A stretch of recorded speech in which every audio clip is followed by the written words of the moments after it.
తెలంగాణ రాష్ట్రాన్ని సాధించుకోవడం కోసం ప్రాణాలను సైతం లెక్క చేయకుండా తెలంగాణ రాష్ట్ర ప్రజల కన్నులను సహకారం చేసిన ఘనత మాజీ ముఖ్యమంత్రి కేసీఆర్ దేనని మాజీ అటవీ అభివృద్ధి సంస్థ చైర్మన్ వంటేరు ప్రతాప్ రెడ్డి అన్నారు. గజ్వేల్లోని క్యాంప్ కార్యాలయంలో విలేకరుల సమావేశంలో మాట్లాడుతూ తెలంగాణ రాష్ట్రం ఏర్పడిన తర్వాత గడిచిన 10 సంవత్సరాల కాలంలో తెలంగాణ రాష్ట్ర ప్రజలను అనేక రకాల అభివృద్ధి సంక్షేమ పథకాలను గడప గడపకు అందించిన ఘనత కేసీఆర్ దేనని అన్నారు. తెలంగాణ గలం తెలంగాణ బలం ఢిల్లీలో వినిపించాలంటే తెలంగాణ రాష్ట్రంలో టీఆర్ఎస్ పార్టీ అభ్యర్థులను అత్యధిక మెజార్టీతో గెలిపించాలని కోరారు. 1,50,000 కుటుంబాలు ఆటో రిక్షా నడుపుకుంటారు.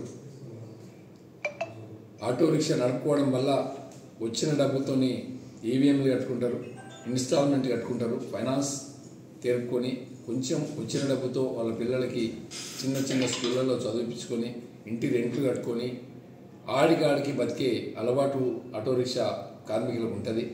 కాబట్టి ప్రభుత్వం ఏదైతే ఉచిత బస్సు పెట్టడం వల్ల 1,50,000 కుటుంబాలు రోడ్డు మీద పడిపోయినాయి.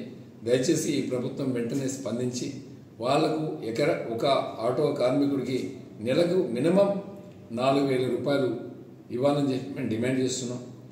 మరి ఆటో రిక్షాలన్నీ కూడా కొద్ది రోజులలో గవర్నమెంట్ స్పందించకపోతే ప్రతి రెవెన్యూ డివిజన్లో ఆటో రిక్షాలతోని నింపి నిరసన చెప్తాం, ప్రభుత్వానికి కనువిప్పు కలిగిస్తాం.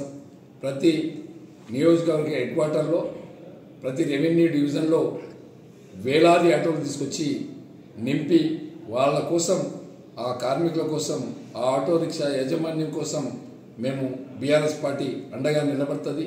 మరి కొద్ది రోజులలో గజ్వేల్ హెడ్ క్వార్టర్లో కొన్ని వేల ఆటోలతోని ఐఓసీ బిల్డింగ్ ఆర్డీఓ కార్యాలయంలో నింపివేసి ఆటో కార్మికుల పక్షాన బీఆర్ఎస్ పార్టీ నిలబడుతుందని చెప్పి సందర్భంగా తెలియజేస్తా ఉన్నా.